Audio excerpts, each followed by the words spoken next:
Assalamu alaikum. 1 p.m. This is Radio Pakistan. The news read by Ali Ahmed. First, the headlines. Foreign Minister has reaffirmed Pakistan's commitment to timely completion of CPEC-related projects. Pakistan has called upon international community to become the voice of oppressed Kashmiri children in occupied Kashmir. A United Nations committee has unanimously passed a Pakistan-sponsored resolution on right to self-determination for people who are subjected to foreign occupation. China has lodged stern representation over US Senate's passing of legislation about Hong Kong. And now the news in detail. Foreign Minister Shah Mahmood Qureshi has reaffirmed Pakistan's commitment to timely completion of CPEC-related projects. Addressing a conference on Belt and Road Initiative in Islamabad today, he said a CPEC authority has been established to ensure timely implementation of Corridor project.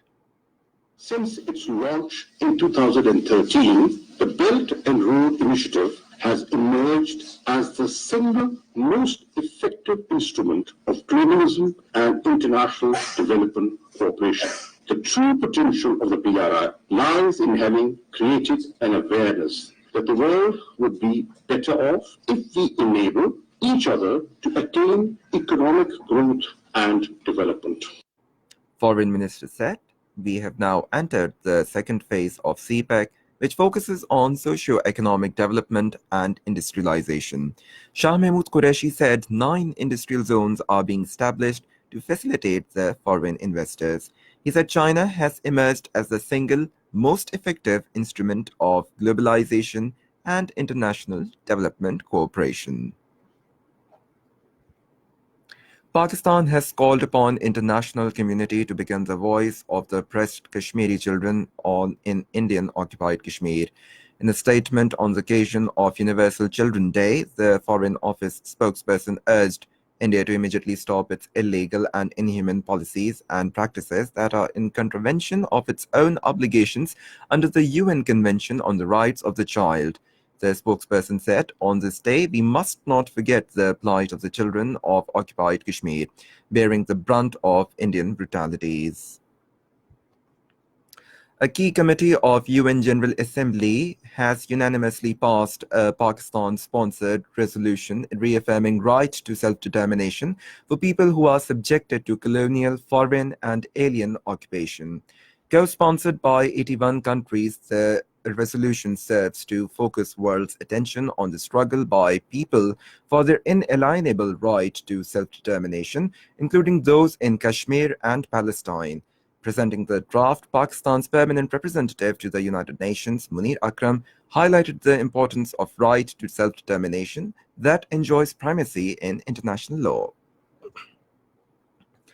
In occupied Kashmir, Indian military clampdown and curfew restrictions entered 108th consecutive day today. As a silent protest against the siege, business and education activities continue to remain suspended across the territory.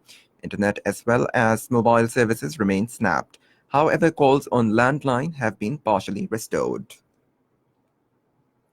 President Dr. Arif Alvi conferred Nishane-e-Imtiaz military upon Turkish Chief of Armed Forces General Yasir Güler at a special investiture ceremony at the Evan-i Sadr in Islamabad today. Later, the Turkish Army Chief called on the President with his delegation.